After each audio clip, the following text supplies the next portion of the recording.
My name is Giselle. I'm the current grad extern here at the WRC, and I'm also pursuing my Master of Public Policy. And kind of my role in the WRC is to facilitate and develop programs like this for grad students. And today's topic will be transitional phases. And I'm also here with Emily if you want to introduce yourself. Hi, everyone. My name is Emily Pulowski. I'm an occupational therapy graduate student here at Temple University, and I'm completing my capstone this semester at the Wellness Resource Center. I get to do a lot of fun things and collab with Giselle. Yay! Yeah, so as I mentioned, today's workshop is all about transitions and transitional phases, how you can accept the change that is going on in your life and also foster growth in uncertainty. All right, let's get started. So just some background about the WRC. So we're located here on main campus in the Student Center in room 201, which is the floor above the food court and past the laptop lounge. The WRC's main role is to provide education and also organize some campus-wide events, and they mainly focus on alcohol and other drug education, interpersonal violence prevention, mental health and well-being, as well as sexual health. And feel free to follow us on our Instagram. We're trying to gain more followers, so that would be awesome. And that's where you can find out about all the amazing events that are going on throughout the year, and attend more workshops like this. So yeah, it's really important to kind of take care of yourself. This conversation might bring up some emotional topics. So if you need to step away from the screen or take a break at any time, feel free to do so. A note is that the WRC is a confidential resource on campus, which means that conversations are private unless you have an intention to harm yourself or others.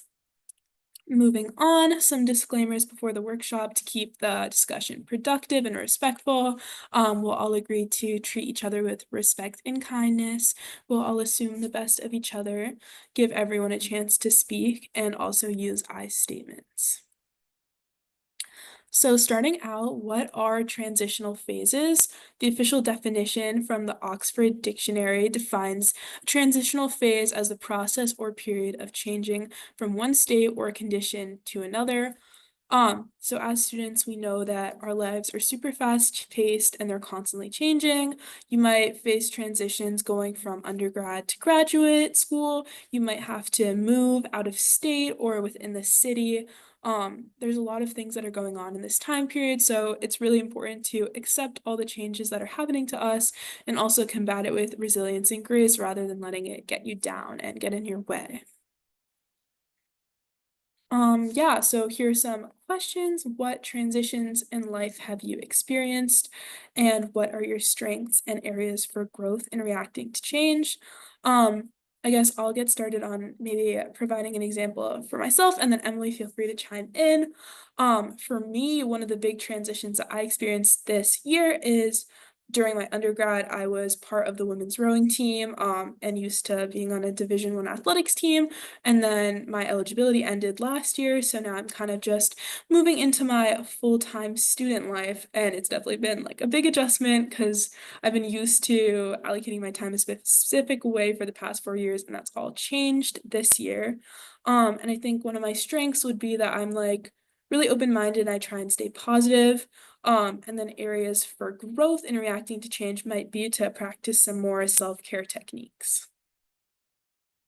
Yeah, for me, since I'm in a graduate program, I'm in my final year. The past few years has been a lot of like coursework on campus, and this past year was all field work and capstone.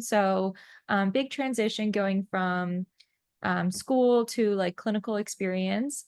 And something that really helped me get through that transition was just like managing my time really well. I use my Google Calendar and my Outlook calendar all the time. And an area for growth, I think, is also to practice like more self care, making and fitting in time for myself. I think is important to fill up your own cup so that you can participate as best as you can in everything you need to do. Yeah, for sure. Self-care is super important, but it can sometimes be difficult to make time for those things. But yeah, we hope that you all are prioritizing your self-care as well. Here's kind of a graphic that I thought was interesting, which kind of like breaks up the aspects of college that students might feel less prepared for. This is like undergraduate research focused, but I thought it was also like pretty applicable to grad school. So as we can see, academics is the biggest portion of this pie chart, and students might feel unprepared for their academics. Maybe the coursework is more difficult than they thought. And I think this could definitely be true at the graduate level. You're really used to an undergrad coursework, and then suddenly you're in a new degree and you might not know what to expect. Additionally, the second largest chunk is social issues. So this might be like trouble making friends and finding community, especially if you are transferring to like a new institution and you're kind of starting fresh. And then life balance, kind of things that Emily and I were touching on, making sure that you're doing well in school, but also that you're taking time for yourself and doing things that you enjoy. And then finally, your financial situation may change from undergrad to grad school. You may be living off campus, living on your own for the first time, so that can definitely pose some challenges. So here are some examples of some transitional phases that graduate students may struggle with. So I kind of touched on these already, but moving from undergrad to graduate course load, it might be easier or harder. Both of these things could be difficult to adjust to. You can move off campus to a new city, a new state or country. If you're from a different state and you're used to like the cultural norms and the life of where you were previously living, it might be kind of jarring to move to Philadelphia, the hustle and bustle. It's definitely a new environment and it takes some time getting used to, but I'm sure you'll come to really appreciate it.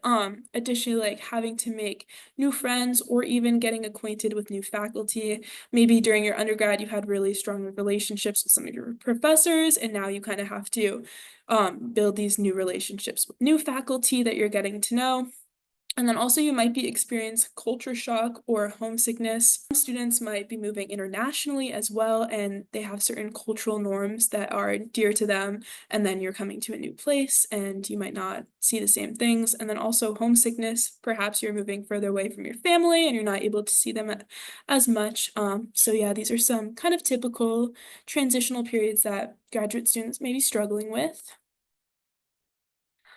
This was really interesting because it's kind of focusing on how the culture in the US and like society has changed for people around our age, about the graduate level. So, for example, in 1970, the median age to marry for men was 21 years, and for women it was 23. So, as you can see, like people were getting married relatively young. But meanwhile, now in 2010, the median age for women to marry is 26 and 28 for men. So this has definitely shifted a lot, like at least by 5 years, which is crazy. This period of age from 18 to 25, so when you're an undergrad and even grad school, it's changed a lot over the last a couple decades.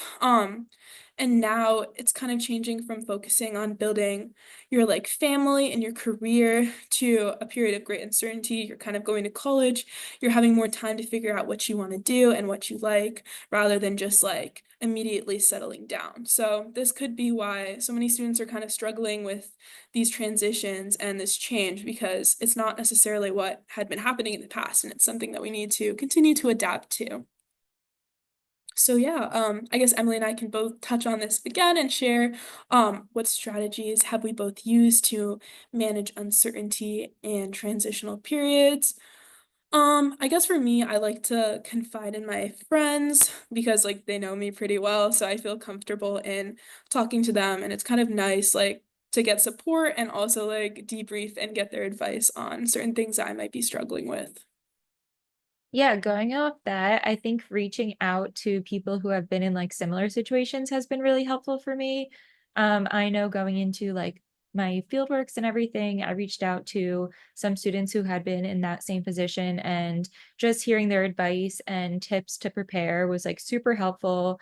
Because the unknown can be intimidating, but just getting some tips to prepare can be super helpful in managing that. Yeah, for sure. It's always like so nice to talk to someone who's gone through the same thing that you're going through, because it can definitely give you like a ton of clarity. Yeah, and now some tips on how you can manage these transitional periods. Although they may be difficult, they don't have to stop you from continuing your life and continuing to grow. So the first step is acknowledging your feelings. You could do this in a number of ways. You could like journal, you could just like kind of think to yourself, making sure you're realizing why you're feeling a certain way and what things may trigger that. As well as keeping your lines of communication open. Maybe you could confide in a friend, someone who's gone through a similar experience as you, family, or even faculty. It's also really important to set realistic goals for yourself. So these could be like small goals, maybe rather than focusing on like getting a crazy job that might not be like super easy to achieve. You can focus on developing yourself, like getting internships, getting references, taking coursework that interests you. It's also super important to be empathetic of yourself. We are all humans and we're all imperfect. So try not to hold yourself to such a high standard. Your path may be different than other people that you're observing, but that doesn't mean that it's not the right thing for you. It's also important to build community. So if you're new to the area or you find yourself in a different community than you had in the past, maybe joining some clubs or organizations with people that could be in your degree or not. And this could be a great way of facilitating a community and finding people that are interested in the same thing. And then finally, listening to and honoring your needs. We're all super different and need different things. So maybe you know that, oh, I need to take a break each day in order to kind of clear my mind and get back on track for school or life. So yeah, just staying in tune to your own needs and trying to prioritize the things that you do know make you feel a lot better. Here's a quick activity, which is a personal growth reflection. Um, and yeah, it just kind of focuses on acknowledging your feelings, how you react, and how you can overcome these changes. So I'll just like read out the questions. The first one is describe the recent change that you experienced. How did you initially react to the change? And what steps did you take to adapt to the change? Finally, what did you learn from this experience? And how will you apply these things that you learn to future changes? Cool.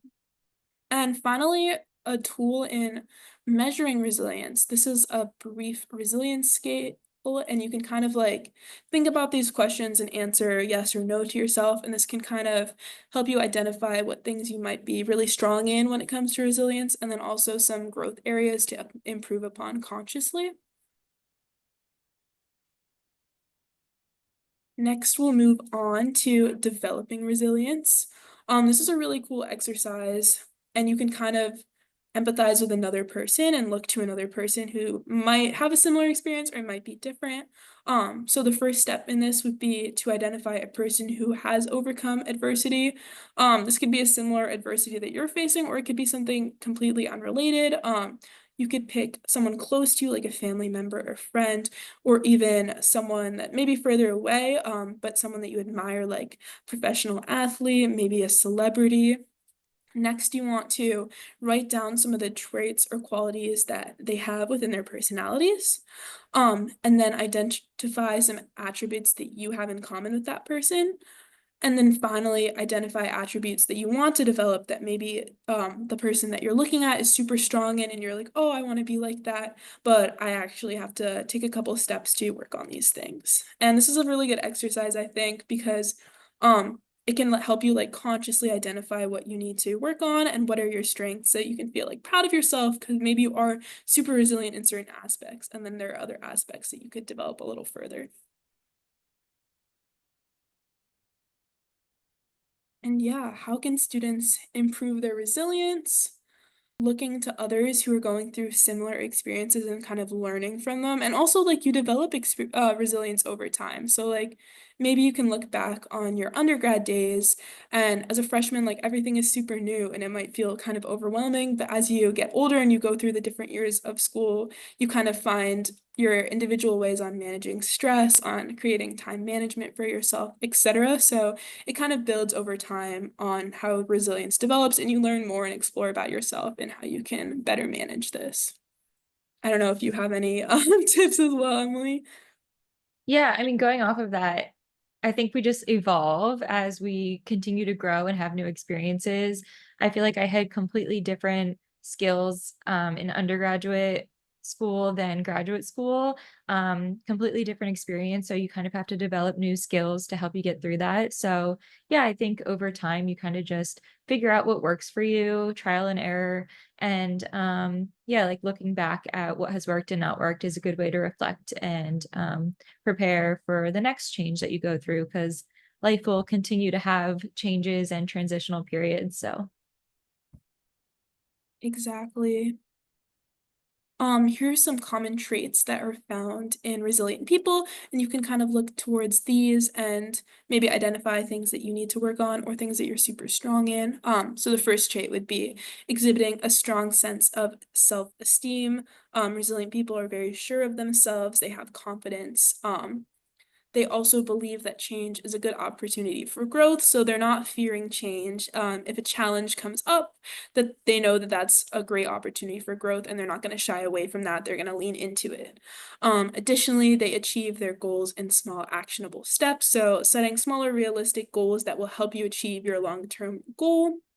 They're comfortable asking for help and support from others. They're able to be vulnerable and they know that others are able to support them. And they can also feel a lot better with the comfort of knowing that they've helped others. And then finally, they recognize their challenges and they work to strengthen those aspects of themselves. So rather than like knowing that they're weak in a certain area, they don't shy away from that and they don't avoid opportunities that call on that. They actually continue to develop themselves and strengthen themselves.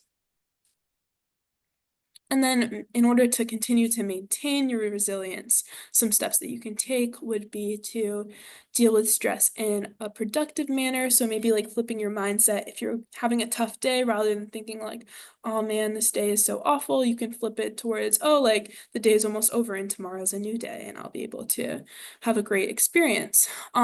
It's also super important to practice self-care. And one of the ways in which you can do this is gratitude. What I like to do is like my friends do like a weekly dinner and we do like a rosebud and thorn, which is kind of nice way to like wrap up the week.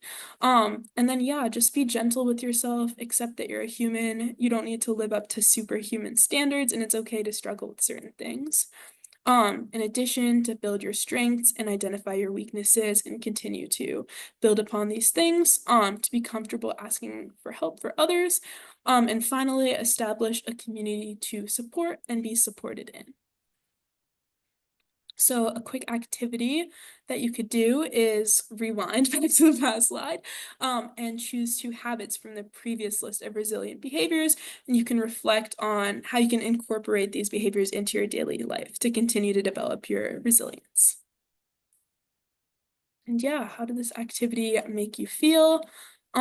For me, it's like nice to see a list because sometimes I can have trouble visualizing things. And I think it's like a cool way to consciously develop your resilience. yeah, I think it's a good way to reflect and also like prepare for when things do come up. You already have those ideas like written down, you have like your self care practices, maybe like your time management plan. So, yeah, I think that's a good activity. Yay. All right, moving on to you, Emily. Take it away. Okay, so Giselle and I talked about some of the difficulties in transitional periods, specifically going from undergrad to graduate school, or like Giselle being a student athlete to not being a student athlete. One of the big things we talked about was difficulties with adult hangouts. So, like making time to hang out with your friends, socialize, and maybe meet new friends too. So, a recent study that was published in Personality and Individual Differences surveyed 108 participants, and the results identified that the main reasons adults have trouble making friends is because of introversion, fear of rejection, pragmatic reasons, low trust, lack of time, or being too picky. So I think these are things a lot of people can relate to. And we're going to talk about ways that you can overcome that and maybe build more of a community to help you during these times. Especially going from undergrad to graduate school, I think in undergrad, you're usually surrounded by so many different people. There's a lot of ways to connect, especially like as a freshman in dorms or different clubs. Usually you have very big classes. And then going to graduate school, I had a lot smaller classes. I was commuting at the time. So, much different experience and definitely harder to make friends right off the bat. But I think having that sense of community is super important. So, yeah, just like recognizing the difficulties is important to overcome those. Did you experience any of these when you transitioned from being an athlete? Yeah, for sure. I feel like some of the hardest things is just like being used to seeing people every day that like for me, like I was at practice like 20, 30 hours a week. So I would like not have to really make time to see my friends because I was around them all the time. But now, yeah, in grad school, like first of all, a lot of my friends and teammates are still in undergrad. So they're super busy with athletics and I don't have that same, I guess, like time taken out of my schedule, so it can be hard to coordinate hangouts. And yeah, I feel like being in grad school is just a little tricky sometimes because people have such different schedules. Like in undergrad, a lot of people may just be doing like academics full time. So like there's a lot of time in your schedule to hang out if you have a couple classes in the day. Maybe you have some days where you don't have class and you do have more time. But grad school, at least majority of people in my program are working full time. So there's just like not a ton of time to connect because people have a lot going on. So yeah, I feel like it's just like managing that and thinking like, well, you guys will see some more strategies in the future. But yeah, just making sure that you're able to hang out, and it doesn't have to be like a crazy hangout that's pre-planned. Like it could just be running errands or like watching TV together. And I feel like that's what's helped me kind of make hanging out with people more manageable as I'm getting older. Yeah, it's definitely tricky. So that's why we wanted to acknowledge it and kind of like give some tips about ways to overcome this. So first, when looking at building a new community, give yourself grace, start small. So begin with one-on-one interactions rather than large groups. You don't need to be best friends with everyone your first day. Really just having like a one-on-one interaction with one person can really make a difference. Set realistic goals. So aim to make one new friend at a time, like I just said. I think it can be overwhelming when there's so many things you want to do, or if you're trying to meet with new friends all the time, but really just starting small and making realistic goals that you can achieve is really important. Practice active listening. So show genuine interest in other stories. Take breaks, allow yourself downtime to recharge after social interactions. I feel like this is a really important one. I think when you're super social, it can just drain your batteries a little bit. So using that time to recharge after, refuel, practice self-care is really important to socializing in a new environment, especially. Next, find what works for you. So, reframe rejection. One of the common difficulties that the study found was fear of rejection. So, instead of viewing it as rejection, viewing it as a learning experience is a great way to overcome that. We all just need to practice grace with ourselves. Everything really is a learning experience to help us evolve and grow. So, reframing that is really important. Start with familiar faces. So if you have acquaintances that you know or have something in common with, that's a great place to start to kind of ease yourself into it. Um, Prepare conversation starters. So if you have maybe like a little list of fun things you can talk about with new people, it might make the whole experience less intimidating in the moment. And seek supportive environments. So surround yourself with positive and encouraging people, people that will uplift you and you can have good experiences with, is a great way to find community. Yeah, and I feel like the conversation starters is kind of underrated because I feel like especially nowadays like people are just on their phones so often, so it can be kind of like daunting to just go up to someone and start talking to them. So like if you might be a little bit anxious doing that, like now you know that you have a tool book in your back pocket that like if you find yourself next to someone in the elevator, you can say like, "Oh, how's your day going?" etc. rather than like just being so scared. And it's these like little interactions I feel like that maybe you wouldn't normally choose to like talk to someone that you're passing by that can really make you like feel like you have such a bigger community rather than like feeling a little more isolated. Yeah, and I think like even compliments is a great way to just like Yeah. break the ice with people. I remember my first day of grad school, a girl walked in and she had like the coolest pants on, and I complimented her, and she's like one of my best friends to this day. So just like something little like that can really make someone's day and also like create a connection that you wouldn't expect. Um, Hmm. but next, pay attention to how you're feeling. So take it slow, build trust gradually through consistent interactions, be open. So sometimes it can be nerve wracking to share things about yourself, but over time, be open, and you never know who you're going to connect with. And don't judge a book by its cover. Set boundaries. So clearly communicate your comfort levels. I think that's really important when building new relationships, is to communicate what you're comfortable with and having your own boundaries and making sure others know what they are. And then seeking trustworthy individuals. Look for people who have a reputation of reliability. I think if you're joining a new program, trying to connect with people within that program is a great way to start because they're going through what you're going through. And it's just a great way to easily bond with new people because there's already that common interest there. Next, making time for others. So I think this is a really good slide, because that's one of, I think, the biggest barriers to keeping friendships or continuing to connect with others or building community, is making time for each other. So integrate socializing into different activities. So for example, like running to get coffee with someone in your class, it could be a quick 10-15 minute coffee run, but it could be just like a great bonding experience. And that goes into the next one, quality over quantity. Just like having little increments of time to connect with new people, um, and kind of using it as part of your day is a great way to incorporate it without having to take out a huge chunk of your time in another area. Planning ahead. So maybe scheduling in time to be social is a great way to make sure it happens. I know with some of my friends that I don't get to see that often, we like a month out schedule a trip with one another to go see each other and make sure that we are staying on top of that, seeing each other every couple of months, just so that we can keep that communication and connection. And lastly, delegating tasks, freeing up time by sharing responsibilities at work or home.